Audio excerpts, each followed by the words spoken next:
When should you use conditionals in JavaScript? Breaking news for web developers.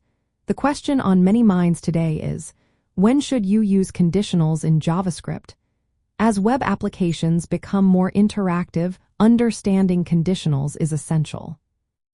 Just yesterday, developers were discussing how conditionals can improve user experience. If you are coding and need your application to respond to different situations, conditionals are your go-to tool. They allow your code to make decisions based on specific conditions. For instance, if a user is logged in, you may want to display a personalized welcome message. If they are not logged in, your code can prompt them to log in. This is known as branching logic, and it is a fundamental concept in programming. A common way to implement conditionals is through if, and else statements. These statements enable you to execute different code blocks based on whether a condition evaluates to true or false.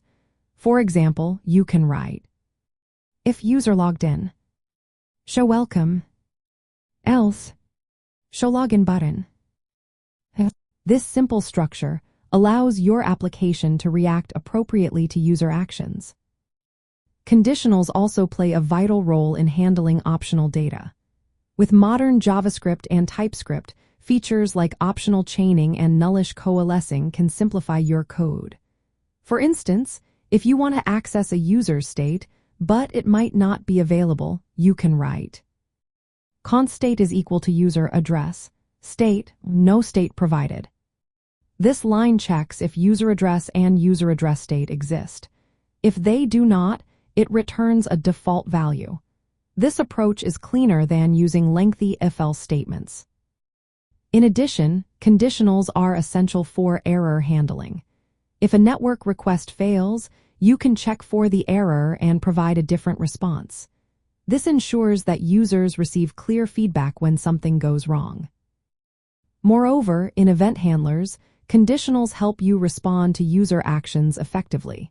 If a button is clicked, you can determine what action to take based on the current state of the application. When managing data, conditionals assist in filtering or processing information. For example, if you have a list of users, you can use a conditional to find only those who are active. Use conditionals whenever your code needs to make a decision or handle various cases. They are key for building interactive and responsive web applications. Keep your logic straightforward and utilize modern features to maintain readability and ease of maintenance in your code.